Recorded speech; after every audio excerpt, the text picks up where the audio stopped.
Most businesses in America are small businesses. This may come to a surprise since the vast majority of Americans spend most of their money at a few giant corporations, such as Walmart and Amazon. These companies are able to reach such large audiences due to their financial hold over the market. Americans are often told that small businesses are the backbone of America, but never told what that really means. Everyone should support small businesses. According to the Chamber of Commerce, within the first 5 years, about half of all small businesses fail. And when the owners of failed small businesses are surveyed, about half of them claim that lack of funds was the cause. Even though small businesses make up 99% of the businesses in America, only 40% of them are making a profit. Of the remaining 60%, half are breaking even and half are losing money. First, we will look at some of the problems that are facing small businesses, and second, we will be looking at some of the ways you can help small businesses, and third, and finally, we will be looking at some of the benefits of supporting small businesses. First, small businesses struggle to compete with large businesses. When starting up any business, paying the initial cost of investing in the different upfront costs is necessary. After that initial cost is spent, businesses rely on consumers to spend money at the businesses to pay for expenses and to make a profit. So if customers don't come in to purchase goods or services, businesses struggle. According to a paper written in August 2016 by the Institute for Local Self-Reliance, ILSR, as recently as the 1980s, independent retailers supplied about half of the goods Americans bought in stores. Today, their share is down to about 1/4. This large drop in patronage for small businesses is largely thanks to the giant retailers that control much of the market today. One of the most influential companies that has a chokehold over much of the market is Amazon. According to an article by the Institute for Local Self-Reliance, ILSR, written by Stacy Mitchell and Olivia Lavecchia on May 3, 2018. Manufacturers report that Amazon is using its power to extract concessions from them. This greatly reduces their ability to invest in new products. Manufacturers also complain that Amazon has made it increasingly difficult for smaller manufacturers to be able to introduce new products and grow sales. By reducing its retail competition and driving independent retailers out of the market, Amazon has been using its power and monopoly over the online retail market to bring down smaller retailers. This not only hurts the retailers, but also the smaller manufacturers that are stifled by the effects of Amazon's dominance. Second, small businesses struggle to find available workers. Small businesses that are able to compete with larger businesses and stay financially afloat have another problem facing them. The National Federation for Independent Business, NFIB, states that 27% ranked finding qualified workers as the #1 business problem. Construction companies in particular are greatly affected by this problem. Nearly 70% say that it is nearly impossible for them to find applicants with the proper qualifications. A lack of qualified workers is a widespread problem that can heavily affect many businesses. With that being said, not all job openings for small businesses require skilled workers. NFIB reports that 13% of small businesses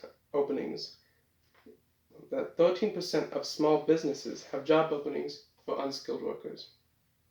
A lack of workers has been a problem for small businesses, but that problem can become much worse in times of crisis.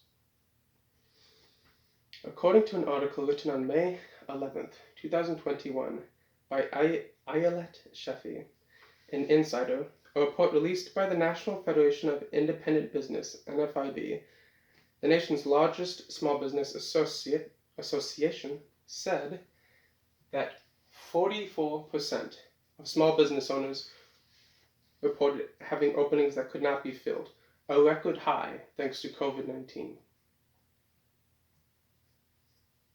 This has been angering some, causing them to call those on unemployment lazy and demand that the government take away unemployment benefits. Those who call for this action fail to comprehend why someone may be on unemployment. Michelle Fox from CNBC discusses some of those reasons, writing, potential workers may be unvaccinated and some parents continue to face a lack of childcare or in-person schooling for their children. Restaurant workers may be hesitant to return to the front lines and risk getting COVID-19. Heidi Schorholz, senior economist and director of policy at the Economic Policy Institute, offers an alternative explanation for the current worker shortage. Schorholz suggests that the problem lies with businesses not offering enough compensation for the continuing rise in the cost of living. Now that we have looked at two of the many problems that face small businesses and have a better understanding of what they struggle with, let's look at some of the ways that you can help small businesses. One of the easiest ways that you can help small businesses is by replacing spending money at large businesses with spending money at small businesses. One simple way to do this is by eating at small restaurants instead of large food chains. If you are in the mood for a burger, instead of going to McDonald's or Steak and Shake, maybe try Pig Minds. Pig Minds in McChesney Park. Pig Minds is a local vegan-vegetarian restaurant that has many options such as vegan burgers and vegan pizza. Not only will you be supporting a local business, but you will also get the experience of trying something new that is better for your health and better for the environment. In addition to spending your money at a small business, you can help small businesses by becoming an employee for them whenever possible. One way that you can look for possible job openings for smaller businesses is at Indeed.com. Indeed.com is a website that allows you to upload a resume and search for millions of different jobs that might be available. For example, a small business called One Love Candle and Bath is currently hiring for a retail sales associate for their Love Park location. Consider applying here instead of at larger businesses with the same type of role, such as Bath and Body Works. Now that we have looked at some of the ways in which you can do your part to help support small businesses, let's look at some of the benefits that those small businesses can provide. When you support a small business in your community, you help support your local economy. According to the mass.gov blog, the official blog for the website of the Commonwealth of Massachusetts, independent retailers return more than 3 times as much money per dollar of sales to the community in which they operate than chain competitors. Mass.gov blog went on to say that for every $1 you spend at a local business, $68 will stay in the community. Investing in local business is investing in your local economy and community. Another benefit of supporting small businesses is the positive environmental implications that are associated with small businesses. Sustainable Connections states that locally owned businesses make more local purchases, requiring less transportation, and set up shop in town or city centers, which generally means less sprawl, congestion, habitat loss, and pollution.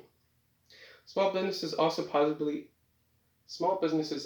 positively impact the local communities in surprising ways.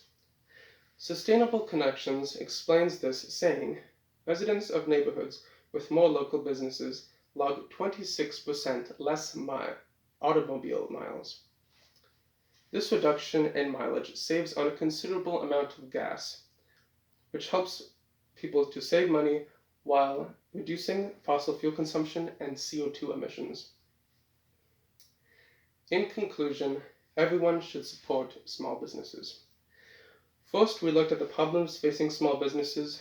Second, we looked at some ways that you can help support small businesses before finally talking about some of the benefits that supporting small businesses can provide. I urge you to take action to help small businesses. Spend money at small businesses instead of larger businesses, and work at a small business whenever possible. It is now easy to understand why small businesses are often called the backbone of America. They make up the vast majority of our businesses and are vital to our local economies, local communities, our nation, and our environment. Thank you.